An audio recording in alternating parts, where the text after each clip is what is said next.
Joining me now on the other side of the aisle, Democratic Senator Chris Coons of Delaware. Senator Coons, welcome. Thanks, Chuck. Thanks, Chuck. So it is sort of odd to me that both parties seem excited today about being able to run on this tax bill. Somebody's going to be wrong here. Why do you think it's the Republicans that are wrong and you're right? Well, you just heard from Congresswoman Black, I think as clear as day, that she recognizes that this big comprehensive tax cut bill is going to add to the deficit and debt. And when you asked her how she thinks we ought to deal with it, she said we ought to do entitlement reform, we ought to tackle welfare reform, we should tackle mandatory spending. What she didn't say is what was in the budget resolution: big cuts to Medicare and Medicaid. Those are very large, expensive programs that benefit millions of Americans. And I think part of why every Democrat ended up voting against this plan was because it was brought forward through a budget process that identified an intention to make significant cuts to Medicare and Medicaid going forward. The average American will get a tax cut in the first couple of years of this bill of a little over $1,000, maybe $1,500, $1,600. But if they know that at the end, their taxes will go up a decade from now, and there will be big cuts to Medicare and Medicaid coming, I don't think most Americans will be happy with that deal. If Democrats get control of Congress and the House, they're going to attempt to repeal this tax bill, hook, lock, stock, and barrel? I can't speak for what would happen if there is a new House Democratic majority, but I would expect they would try and roll back some of the provisions of this bill. Look, we've seen in recent history that when a big, complex bill is done with one party only, it isn't sustainable. The last time big tax reform was done, back in 1986 under Ronald Reagan, it was bipartisan. Democrats and Republicans worked very hard together with lots of hearings to ultimately cobble together a bipartisan bill that stood the test of time over the decades. This bill was done with only Republicans. Very few hearings, a very rushed process. And there's a lot of provisions of this bill that we're just now learning about because the process was so rushed. Why am I convinced that we're going to keep doing this ping pong where one party gets control of everything, they do everything one party, then the other party wins control because the country thinks, oh, that other party went too far. And then we go through this herky-jerkiness. And look, Obamacare is sort of it's sort of a mess in how it's being managed right now. This tax bill, you could just sense it'll likely be issues like that.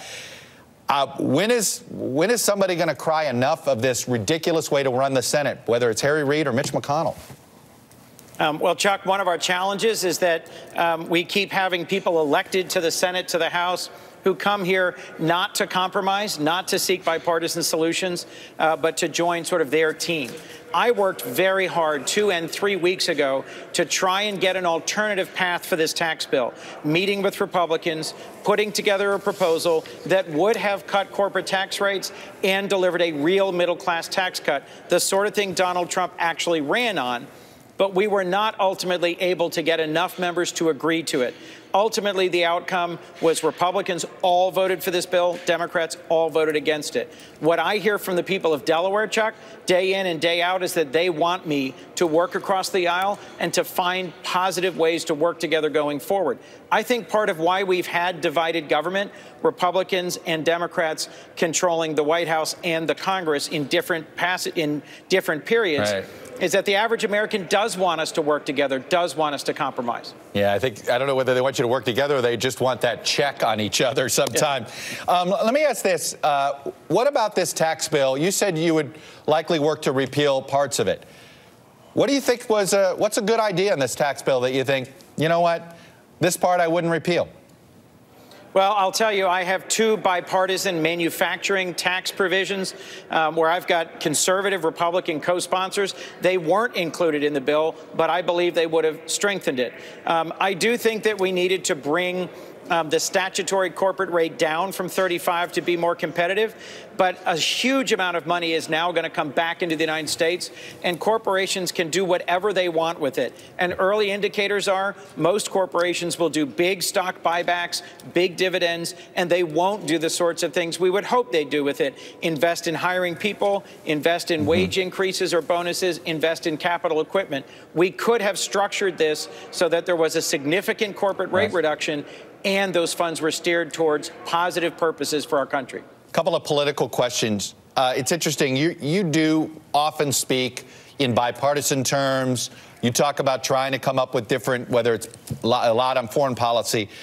But in our poll, do you know that 70% of Democrats said they wanted impeachment hearings held? And I wonder, A, where you are on that question, and B, if you're not at impeachment, what do you tell a majority of your own party's rank and file who want impeachment? Well, Chuck, I'm a member of the Judiciary Committee. I think that the investigations currently underway by the Senate Intelligence Committee and the Judiciary Committee, and most importantly, the independent special counsel-led investigation that Robert Mueller is proceeding with, I think they need to follow through to their logical conclusions.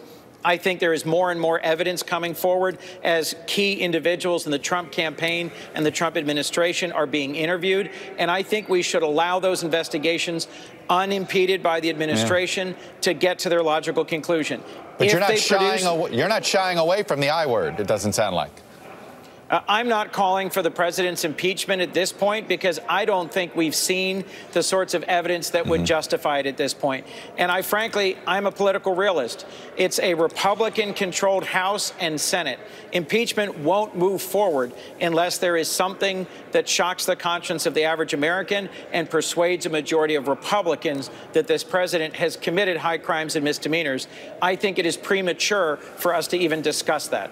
I have to say, I like that phrase, shocks the conscience of the average American. I don't know what that looks like, but I think we all know it when we see it. Anyway, Senator Chris Coons, Democrat from Delaware, thanks for coming on. And if I don't see you before the holidays, have a happy holidays.